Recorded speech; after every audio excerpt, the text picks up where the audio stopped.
Mary Harker was born in Asenby in the North Riding of Yorkshire in 1768. Her father was a farmer. At the age of 13, she began work as a servant in Thirsk, North Yorkshire. In 1787, she relocated to York, where after her thefts from her employers were discovered, she was dismissed and moved to Leeds. Over the next 4 years, she worked as a mantua or a fashionable gown maker. Mary also began to build a reputation as a fortune teller and a wise woman. In 1792, she married John Bateman, who was a wheelwright. During the early years of marriage, she undertook a number of robberies and was caught several times, escaping prison by bribing those who had witnessed her activities. In 1796, John joined the army and Mary accompanied him away from Leeds, only to return within a year. Amongst her crimes, Mary is reported to have once roamed the streets of Leeds after a major factory fire, begging for money and goods for victims, but instead retained these for herself. There are reports of her working as an abortionist, despite having no medical training whatsoever. Mary's first murders came when she targeted 2 Quaker sisters, the Kitchens. They lived with their mother above the draper's shop they owned. Mary began working for them, becoming their friend and confidant. The unsuspecting women were charmed by Mary, who managed to calm them just as she had many others. When one sister fell ill, Mary offered to nurse her through her illness, an illness that may very well have been caused by Mary herself. Mary sourced medicines from her alter ego, Miss Blythe, for the Kitchen sisters.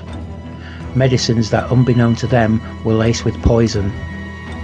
One sister died, and within weeks, her remaining sister and mother became ill with the same symptoms, and they too succumbed to the terrible illness, which Mary Bateman told anyone who inquired was the plague.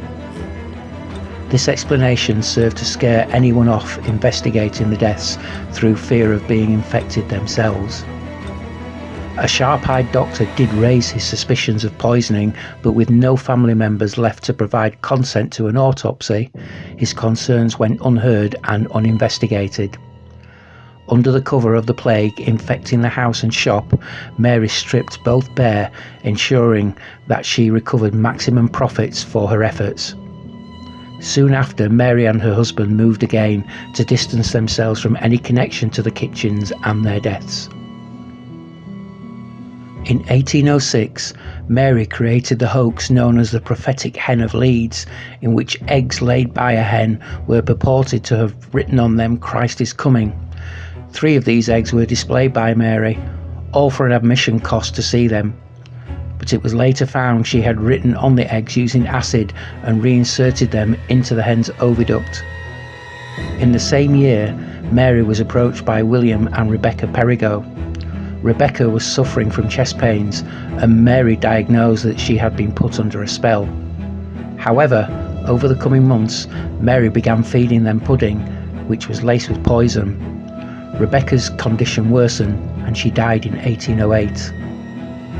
After surviving Mary's attempts to poison him, William accused her of poisoning his wife, as well as defrauding money from them for 2 years to pay for charms and cures. Although Mary proclaimed her innocence, a search of her home turned up poison as well as many personal belongings of her victims, including the Perigo couple. She was duly arrested and taken to York, where her trial would take place. Mary Bateman stood trial in York in 1809. Mary's husband John was also arrested and tried as an accomplice to Mary's crimes. He was, however, found innocent and acquitted of all charges.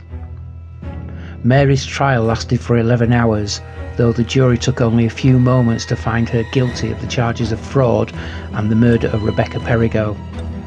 After the judge had passed sentence of death, Mary announced that she was 22 weeks pregnant.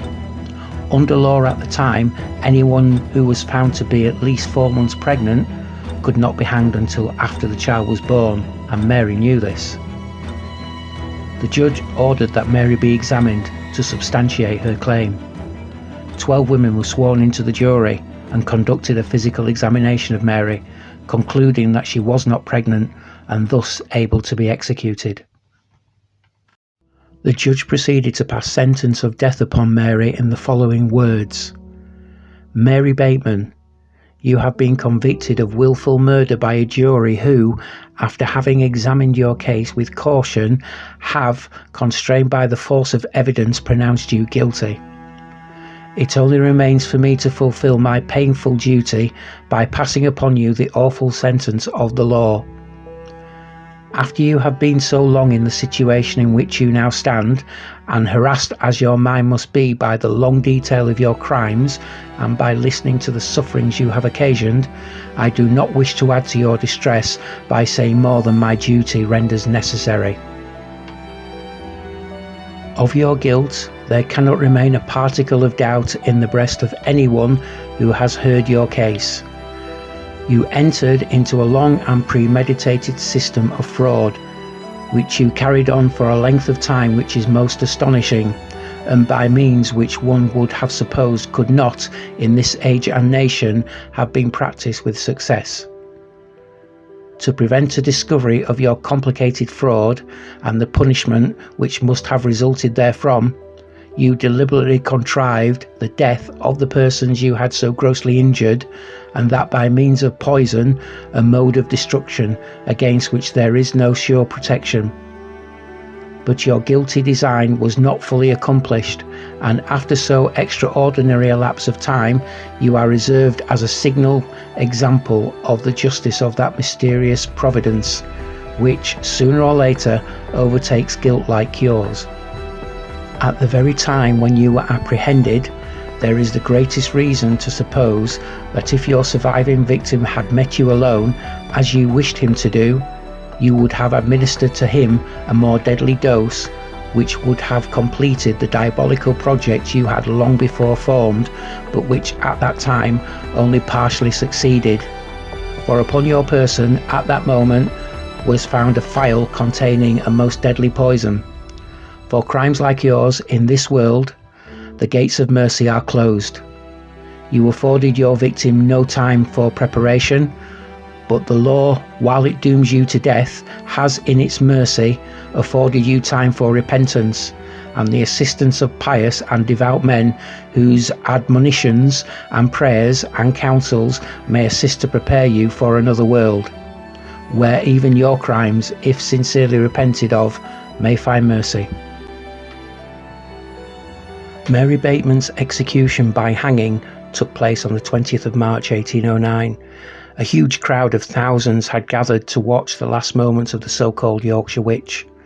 Mary refused to denounce her crimes until the end, still claiming her innocence, but did show remorse for the shame brought upon her family by her ill deeds. Upon the orders of the judge, Mary Bateman's remains were sent to Leeds General Infirmary, where her body was on display at a charge of 3p per visitor. Her body was dissected by William Hay, who spread the event over 3 days, raising money for needy causes, meaning that in the end some good did come out of Mary Bateman's crimes. Mary Bateman's remains were put to further use. Books were bound by her skin and a folding cup was produced. Her tongue was also pickled and sent to the governor of Ripon Prison. Mary Bateman lived a life of crime, evading justice for many years. In the end though, she was unable to evade the hangman's noose.